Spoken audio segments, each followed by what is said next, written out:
Hello বন্ধু, আপনি যদি ইএসআই কার্ডের পাসওয়ার্ড না জেনে থাকেন বা পাসওয়ার্ড ভুলে গিয়ে থাকেন, তাহলে কিভাবে পাসওয়ার্ডটা বের করতে হবে সেই সম্বন্ধে আজকের এই ভিডিওটা। তো ভিডিওটা প্রথম থেকে লাস্ট পর্যন্ত দেখতে থাকুন। প্রথমত আপনারা যে কোনো ডেস্কটপে ইএসআই বলে সার্চ করবেন। সার্চ করার পর এরকম একটা ফেস ওপেন হবে এবং এইখানে ইএসআই এমপ্লয়ি স্টেট কর্পোরেশনে ক্লিক করবেন। ক্লিক করার পর আর ইএসআইয়ের অফিসিয়াল সাইটটা ওপেন হবে। ওপেন হওয়ার পর আপনি প্রথমে এটা কেটে নিচের দিকে স্ক্রল করে যাবেন। এখানে ইন্স্যুরেন্স পার্সন বলে একটা অপশান আছে, সেখানে ক্লিক করে ওকে অপশানে ক্লিক করবেন। করার পর এখানে অপশানটাকে ইংলিশে করে নিতে পারেন, হিন্দিতে আছে যেহেতু। এখানে ইংলিশে করার পর নিচে দেখুন সাইন আপ বলে অপশান আছে, সেখানে ক্লিক করবেন। ক্লিক করার পর যদি আপনি প্রথম পাসওয়ার্ড জেনারেট করতে থাকেন, তাহলে এখানে যে যাবতীয় ডিটেলসগুলো insurance number, date of birth, mobile number, captcha, এগুলোকে ফিল করবেন। যেমন প্রথমত হচ্ছে আমি আমার ইন্স্যুরেন্স নাম্বারটা দিয়ে দিচ্ছি। দেওয়ার পর যে ডেট অফ বার্থটা দিতে বলেছে, সে আপনার যে ইএসআই কার্ডের মধ্যে যে ডেট অফ বার্থটা আছে সেই বার্থটা দেবেন। দেওয়ার পর মোবাইল নাম্বারটা আপনার যে ইএসআই কার্ডে যে মোবাইল নাম্বারটা দেওয়া আছে সেই নাম্বারটা এখানে টাইপ করবেন। টাইপ করার পর নিচে যে অপশানে ক্যাপচারটা দেওয়া আছে সেটা দেখে হুবহু ক্যাপচারটা লিখে ফেলবেন।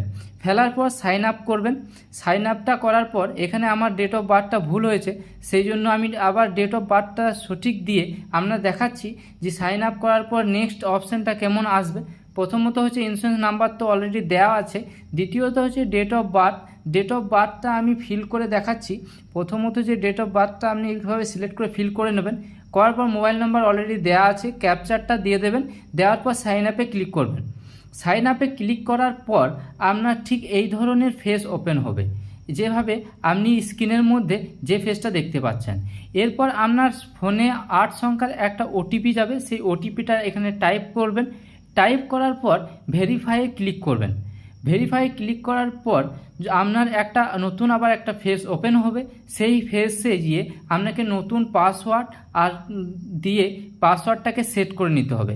প্রথমত হচ্ছে পাসওয়ার্ডটা আপনার মিনিমাম 8টার হতে হবে এবং ছোট সংখ্যা, বড় সংখ্যা এবং লেটার আপার কোর্স দিয়ে আপনাকে ফিল করতে হবে।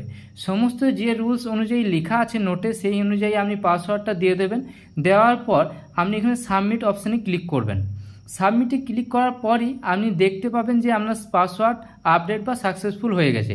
হওয়ার পর এখানে ক্লিক অপশানে ক্লিক করবেন। এটা হিন্দি হয়ে যাচ্ছে, বারবার ইংলিশে কনভার্ট করে নেবেন। এরপর আপনি এখানে ইউজার নেম মানে আপনার ইন্স্যুরেন্স যে নাম্বারটা আছে সেটা দিয়ে দেবেন।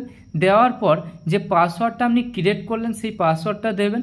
পাসওয়ার্ডটা দেওয়া হয়ে গেলে নিচে যে ক্যাপচারটা রয়েছে সেই ক্যাপচারটা হুবহু দেখে আপনাকে ক্যাপচারের অপশানে সেটাকেও আপনাকে ফিল করতে হবে। সেটা দেওয়া হয়ে গেলে আপনার লগ ইন অপশানে ক্লিক করবেন। লগ ইন অপশানে ক্লিক করার পর আপনার দেখুন অপশানটা খুলে গেল, আপনার এই এসআইটিসিটা ওপেন হয়ে যাবে। এরপর আপনি এখানে যাবতীয় জিনিসগুলো দেখতে পাবেন। এসআই সংক্রান্ত কোনো রকম কোশ্চেন বা অভিযোগ থাকলে অবশ্যই কমেন্ট বক্সে জানাবেন। আমাদের ভিডিওটা ভালো লাগলে অবশ্যই আমাদের এই ভিডিওতে একটা লাইক করে দেবেন এবং সাথে সাথে আমাদের চ্যানেলটাও সাবস্ক্রাইব করে নেবেন এবং পাশে দেওয়া বেল আইকনটা অবশ্যই দাবিয়ে দেবেন এই ধরনের ভিডিও পাওয়ার জন্য। আর এছাড়াও ইএসআই সংক্রান্ত আরও ভিডিও আপলোড করা আছে, সেগুলো অবশ্যই গিয়ে দেখতে পারেন।